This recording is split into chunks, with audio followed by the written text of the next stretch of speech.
அனைவருக்கும் வணக்கம். இன்றைக்கி வந்து 2/5/2024 வியாழக்கிழமை அன்றைக்கி Nifty index and bank Nifty index ரெண்டுலேயுமே வந்து சிபிஆர் இண்டிகேட்டரை யூஸ் பண்ணி எப்படி ட்ரேட் பண்ணுறது அப்படிங்கிறத பார்த்துடலாம். ஸோ முதல்ல அதுக்கு முன்னாடி நேற்று யூஎஸ் மார்க்கெட்டில் என்ன ஆச்சு அப்படிங்கிறத பார்க்கும்போது நேற்று யூஎஸில் இன்ட்ரெஸ்ட் ரேட் டிசிஷன் அப்படிங்கிறது வந்துச்சு. அவங்க வந்து பயங்கர டொய்ஸாக பேசிட்டாங்க.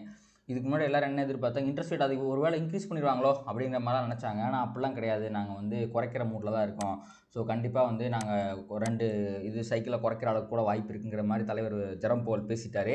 அதனால் வந்து பார்த்திங்க அப்படின்னா மார்க்கெட் ஆர்ப்பரித்து கொண்டு மேலே சென்றது. அவர் பேசி முடித்த உடனே உங்களுக்கு பார்த்தாலே தெரியும், ஒரு நிமிஷம் டவுலாம் பயங்கரமாக மேலே போனால், இங்கே பாருங்கள் வெறித்தனமாக மேலே போனான்னா, ஆனால் போன ஸ்பீடில் அப்படியே திருப்பி கீழே வந்துட்டான் டவு. ஸோ முடியும் போது வந்து பார்த்திங்கன்னா ஒரு 0.23% வந்து பாசிட்டிவாக முடிஞ்சிருக்கு. அது வந்து ஜஸ்ட் ப்ராஃபிட் புக்கிங்கில் வந்த ஃபால் தான். மற்றபடி வந்து பார்த்திங்கன்னா மார்க்கெட் புல்லிஷாக இருக்குது. எனக்கு தெரிஞ்சு இதுக்கப்புறம் ஃபர்தராக மார்க்கெட் செம்மையாக மேலே போகிறதுக்கு நிறைய வாய்ப்புகள் இருக்குது. அதே மாதிரி S&P வந்து பார்த்திங்க அப்படின்னா ஒரு 0.3% வந்து பாசிட்டிவாக நெகட்டிவாக முடிஞ்சிருக்கு. இவனுமே பயங்கரமாக மேலே போனால் லாஸ்ட் அவர் ப்ராஃபிட் புக்கிங்கில் கீழே வந்தது தான். நாஸ்டாக் வந்து ஒரு 0.7% வந்து பார்த்திங்கன்னா நெகட்டிவில் முடிஞ்சிருக்கு.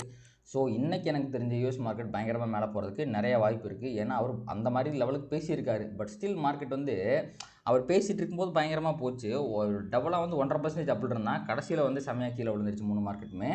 அண்ட் விக்ஸை பார்த்திங்கன்னா அதுலேயே நல்லா எவிடெண்ட்டாக உங்களுக்கு இருக்கும். ஏன்னா வந்து விக்ஸ் வந்து கீழே விழுந்திருக்கு. ஸோ ஈவன் தான் மார்க்கெட் கீழே விழுந்தாலும் விக்ஸும் கீழே விழுகுது அப்படிங்கிறது என்னத்தை இண்டிகேட் பண்ணும், உங்களுக்கு வந்து மார்க்கெட்டில் இதுக்கப்புறம் ஃபர்தராக வந்து ஒரு டவுன் சைட் மூவ்மெண்ட் இருக்காது அப்படிங்கிறத இண்டிகேட் பண்ணுது. அண்ட் யூஎஸோட 10 இயர் பாண்டியில் பொறுத்த வரைக்கும் அவனுமே வந்து பார்த்திங்கன்னா 4.6ங்கிற ரேஞ்சுக்கு வந்துட்டான். ஸோ அவன் கீழே விழுறதுக்கு நிறைய வாய்ப்புகள் இருக்குது. அடுத்து வந்து பார்த்திங்கன்னா யூஎஸ் ஆயிலுமே வந்து பார்த்திங்க அப்படின்னா இந்த நேற்று சொன்னாங்கல்ல அதனால் வந்து பார்த்திங்க அப்படின்னா உங்களுக்கு வந்து இவருமே $79 போயிட்டான். இது வந்து இந்தியாவுக்கு ரொம்ப நல்ல ஒரு விஷயம். ஓகேங்களா. அடுத்து வந்து நம்ம ஏடிஆரை பற்றி பார்த்துடலாம். ஸோ இதுதான் வந்து பார்த்திங்கன்னா நேற்று வந்து யூஎஸ் ஏடிஆரில் இருக்கிற க்ளோசிங்கு. ஸோ இதுவே வந்து பார்த்திங்கன்னா இந்தியன் மார்க்கெட்டில் வந்து என்னாச்சு அப்படிங்கிறத இங்கே இருக்குது. அதே வந்து யூஎஸ் மார்க்கெட்டில் வந்து பார்த்திங்க அப்படின்னா இன்ஃபோசிஸ் வந்து 0.3%, ஐசிஐசி வந்து 0.1%, HDFC வந்து 0.9%, விப்ரோ மட்டும் டவுன் ஆகிருக்கான். ஸோ இது வந்து பார்த்திங்கன்னா முந்தா நேற்றத்தோட க்ளோஸு. ஸோ மார்க்கெட் வந்து நேற்று வந்து எனக்கு தெரிஞ்சு ஒரே நிமிஷம் இருங்க. ஸோ டவ் வந்து உங்களுக்கு முந்தானேத்து நெகட்டிவாக இருந்துச்சு. அதில் வந்து இவங்க எல்லாருமே நெகட்டிவாக இருந்தாங்க. அதுக்கப்புறம் நேற்று வந்து பார்த்திங்கன்னா பாசிட்டிவாக மாறியிருக்காங்க. ஸோ எனக்கு தெரிஞ்சு ஏடிஆர்லேருந்து ஒரு மிகப்பெரிய விஷயம் நம்மளுக்கு எதுவும் கிடைக்கல. ஸோ பாசிட்டிவ்னு சொல்ல முடியாது, நெகட்டிவ்னு சொல்ல முடியாதுன்னு வச்சுங்களேன். அந்த மாதிரி ஒரு ரேஞ்சு தான் இருக்குது யூஎஸ் ஏடிஆரை பொறுத்த வரைக்கும். அடுத்து வந்து எஃப்ஐஏடிஐயை பொறுத்த வரைக்கும் இங்கே பாருங்கள் என்ன ஒரு கண்கொள்ளா காட்சி அப்படிங்கிற மாதிரி எஃப்ஐஏயும் பை பண்ணியிருக்காங்க, டிஏயும் பை பண்ணியிருக்காங்க மார்க்கெட்டில். ஸோ அதனால தான் வந்து பார்த்திங்கன்னா மார்க்கெட் வந்து பயங்கரமாக மேலே போயிருக்கு. ஸோ நம்ம மார்க்கெட் வந்து பயங்கர புல்லிஷாக இருக்குங்க. ஆல் டைம் ஹைக்கு வேறு போய் டச் பண்ணிட்டு வந்திருக்கு ரெண்டுமே, நிஃப்டி பேங்க் நிஃப்டி ரெண்டுமே.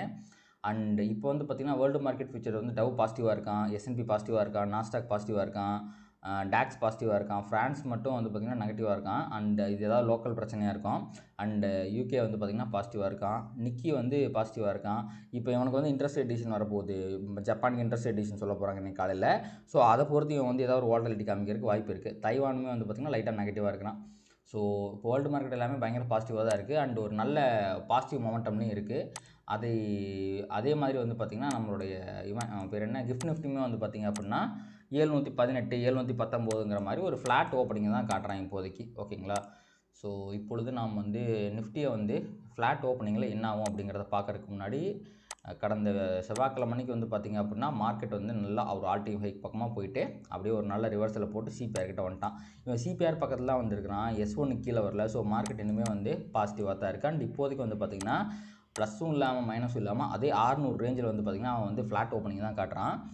அண்டு பேங்க் நிஃப்டியுமே அதே மாதிரி தான். நிஃப்டியோட வெறித்தனமாக மேலே போய் அவன்லாம் 50,000 பக்கத்தில் உராசிட்டு வந்துட்டான். 949 975 வரைக்கும் போயிட்டு கீழே வந்திருக்கான். ஸோ இவங்க ரெண்டு பேருமே வந்து பார்த்திங்கன்னா பாசிட்டிவாக தான் இருக்காங்க. ஸோ இப்போ நிஃப்டியை பொறுத்த வரைக்கும் இப்போ நம்ம டுமாரோ சிபிஆர் அப்படிங்கிறத வந்து ஆன் பண்ணிக்கணும்.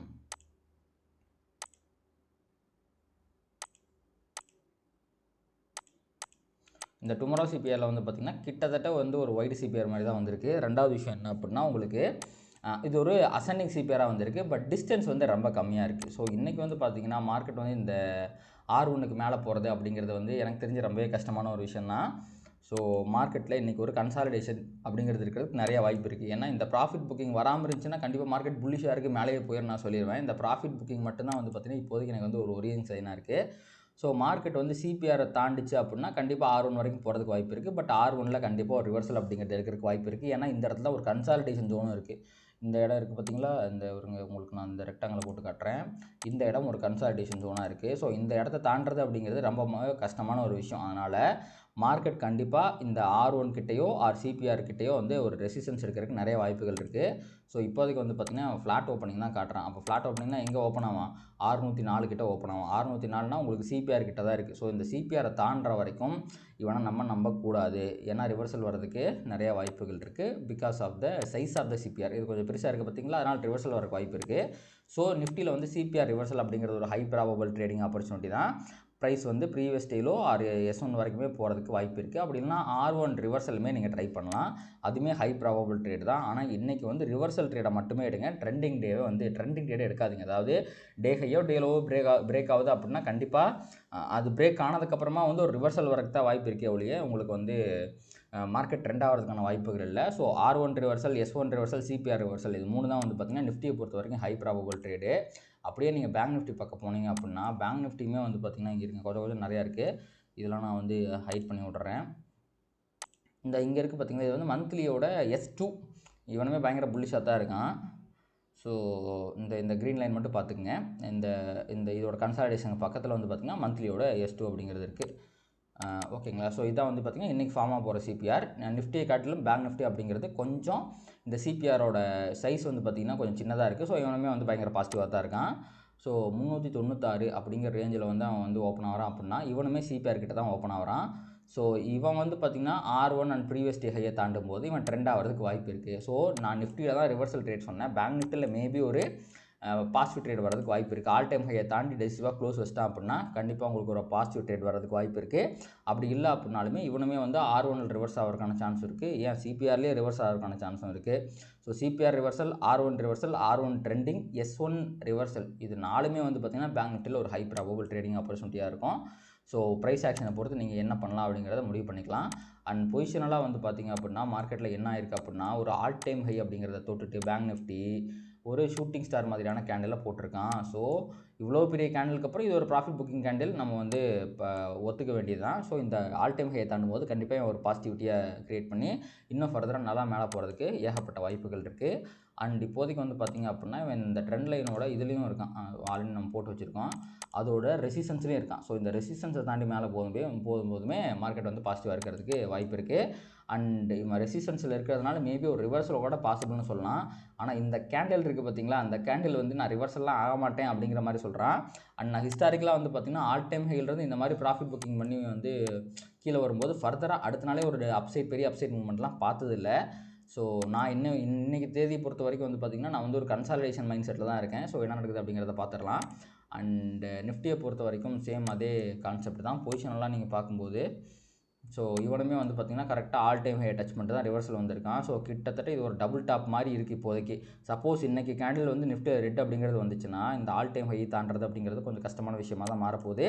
மார்க்கெட் ரிவர்சல் ஆகிறதுக்கு நிறைய வாய்ப்புகள் இருக்குது. ஏன்னா இவன் ரெசிஸ்டன்ஸ் ஜோனில் போயிட்டு ஒரு நல்ல ரெட் கேண்டில் போட்டிருக்கான். ஸோ இதான் வந்து பார்த்திங்கன்னா பொசிஷனலாக நிஃப்டியோட அனாலிசிஸ் அண்ட் இன்றைக்கோட மொத்த அனாலிசிஸும் அவ்வளோதான். இந்த வீடியோவை முடிச்சுக்கலாம் நம்ம இதோட. இந்த வீடியோ கண்டிப்பாக உங்களுக்கு வந்து யூஸ்ஃபுல்லாக இருந்திருக்கும் அப்படின்னு நினைக்கிறேன் நான். ஸோ இந்த வீடியோ உங்களுக்கு பிடிச்சிருந்துச்சு அப்படின்னா லைக் பண்ணுங்கள், கமெண்ட் பண்ணுங்கள், ட்ரேட் பண்ணுற மற்ற நண்பர்களுக்கு ஷேர் பண்ணுங்கள். அது யூடியூப் அல்காரிதம் ட்ரிகர் பண்ணி இன்னும் நிறைய பார்வையாளர்கள் நம்ம சேனலுக்கு கொண்டு வந்து சேர்க்கும். நன்றி.